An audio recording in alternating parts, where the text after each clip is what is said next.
네, 최근에 요양병원 집단 감염이 잇따르자 대구시가 사회복지시설 환자와 종사자에 대해서 전수조사를 벌였는데요.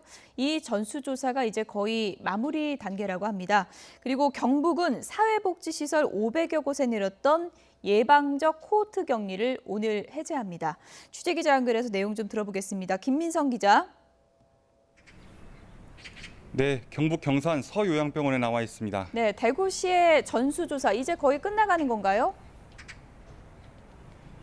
네, 그렇습니다. 대구시는 오늘 오전 정례 브리핑에서 대구 지역 사회복지시설 전수조사 진행률이 94.6%라고 밝혔습니다. 3만 1,000여 명이 진단검사를 받았고 이 가운데 154명이 확진 판정을 받았습니다. 전수조사와 별개로 대구 지역 사회복지시설에서 나온 확진자 수까지 모두 더하면 227명입니다. 3,600여 명은 검사 결과를 기다리고 있습니다. 요양병원 전수조사는 어제로 끝났습니다.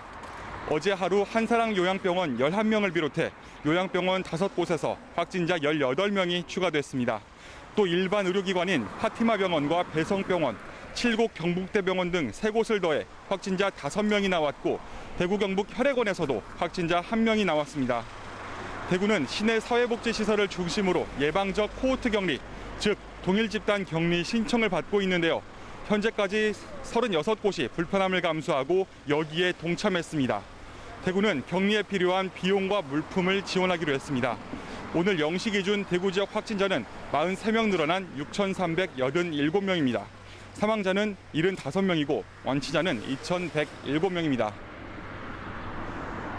네, 경북 지역 소식도 좀 알아보죠. 지금 사회복지시설 500여 곳에 예방적 코호트 격리 조치를 내렸었는데 이걸 오늘 해제하는 건가요? 네, 그렇습니다. 경북은 지난 9일 요양병원을 제외한 요양원 등 사회복지시설 566곳에 예방적 코호트 격리 명령을 내렸는데요. 오늘부터 이 시설들의 예방적 코호트 격리를 모두 해제했습니다. 경북은 예방적 코호트 격리를 하지 않더라도 능동 감시 체계와 공무 지침을 새로 마련해둬서 문제가 없다는 입장입니다. 하지만 대구 경북 곳곳에서 집단 감염이 발생하는 상황인데 이런 결정을 한 건 조금 성급한 게 아니냐는 지적도 나옵니다. 경북은 도내 요양병원에 대한 예방적 코호트 격리도 고려하지 않고 있습니다. 요양병원은 말 그대로 의료진이 상주하는 병원이라 안심할 수 있고 무엇보다 의료진이 먹고 자는 문제를 해결할 공간이 없다는 이유에서입니다. 대신 경북은 경산 시내 요양병원 11곳을 전수조사하고 필요하다면 특별 재난 지역인 청도, 봉화 등 다른 시군으로 전수검사 확대를 검토하기로 했습니다. 또 나머지 지역의 요양병원에 대해 환자와 종사자 25%를 표본 검사하는 것으로 예방 조치를 대신하고 있습니다.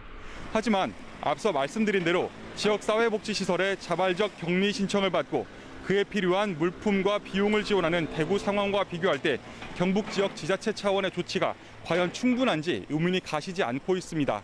지금까지 경북 경산 서요양병원 앞에서 YTN 김민성입니다.